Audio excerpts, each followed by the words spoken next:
Could this be Óscar Whalley's moment? Has he arrived at Chivas? What do you think? Would they put him in right away? Or would they still wait and leave that guy, Arangel, until he goes to the national team? Leave it down below in the comments, and we'll be talking about this topic next. I'm Jesus Bernal, and I thank all of you for your attention.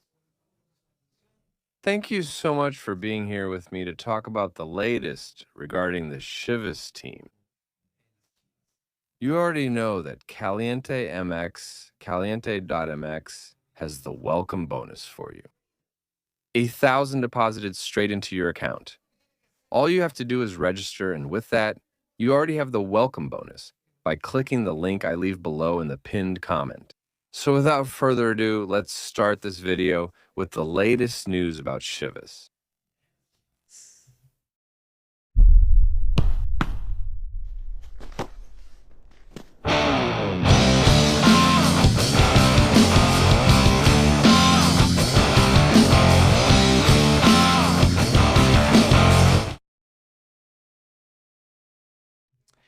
The big question, Óscar Whalley.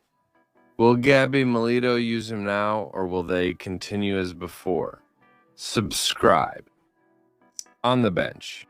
Until that guy Arangel goes to the national team. For me, this topic has two interpretations.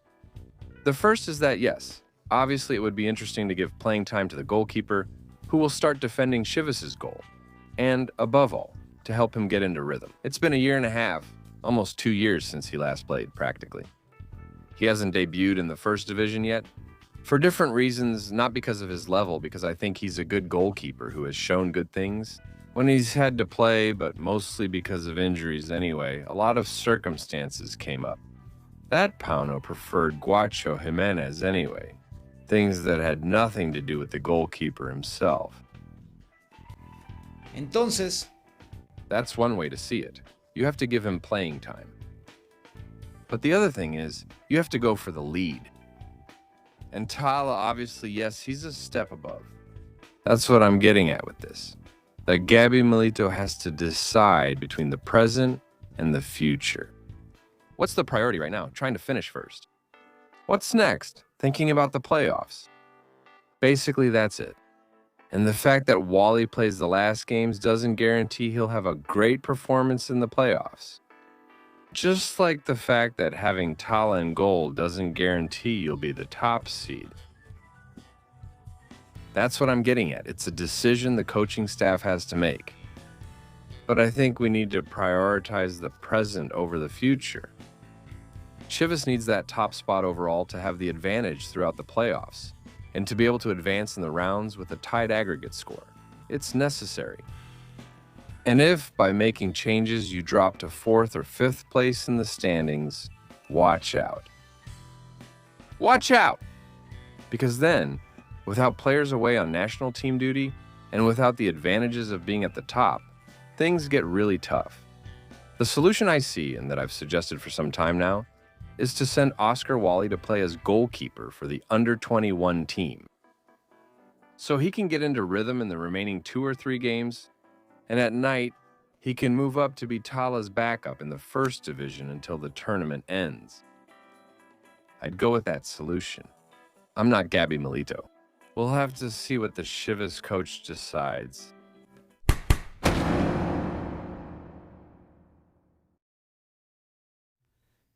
And in the match against Puebla, Guadalajara has a lot at stake. A lot at stake that will have to be fought for. First, the top spot overall. Now, Chivas is at risk that if they don't win this match, Cruz Azul or Pachuca could knock them out of that spot. Watch out for that. Now, the top spot is at risk. Second, the $1 million. Chivas is 4 points behind Toluca, 3 behind Cruz Azul, with 9 left to play for in the Mikel Arriola annual standings. So, in that sense, it's important for the team to beat Puebla to close the gap, or at least maintain it and keep the possibility of being number 1 going into the last 2 rounds. In this way, I think that situation can't be ignored. It's a cool $1 million. Who wouldn't like that? 3. The CONCACAF Champions League. It's another thing that's at stake and something Chivas is aiming for. They need to keep winning games to stay near the top of the Mikel Arriola standings and earn that right. So there are quite a few things going on around them, quite a few things at stake that Chivas could have benefited from. That's why the match against Puebla becomes fundamentally important for Chivas. In order to be there, to stay there, to be a contender, and next season, to have international competition.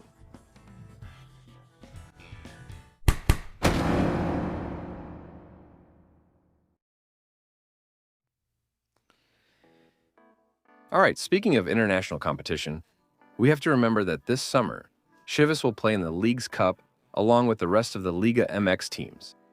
The rivals for Guadalajara are LAFC. After that, they will play against Dallas. That match doesn't have a venue yet for some strange reason, and they will finish against Seattle.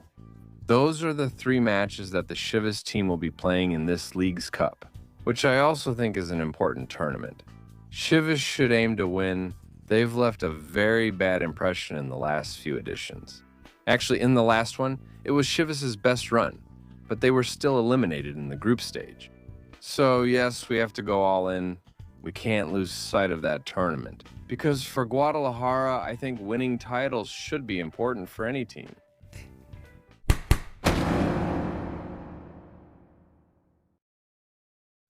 Next Friday, match day 15 of Mexican soccer kicks off. Which matches are scheduled for this round? Let's find out. This is how it's going to be played. It kicks off on Friday at 7 p.m. with San Luis against Pumas. That same day, Mazatlan hosts Querétaro. In the match, they priced at 5 pesos. On Saturday at 5 p.m., Necaxa plays against Tigres. Pay attention to this one. Cruz Azul versus Tijuana is directly related to Chivas.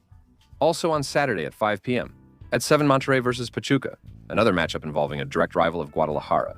And at the same time, Chivas plays against Puebla. Saturday at 9, León versus Juárez. And at the same time, America hosts Toluca at Estadio Azteca. Everything wraps up on Sunday with the match between brother clubs, with Santos hosting Atlas. That's how match day 15 of Mexican soccer looks. All right, we'll leave this video here. Thank you very much for your attention. Keep subscribing, commenting, sharing, and liking, and I'll see you next time. I'm Jesus Bernal. Goodbye.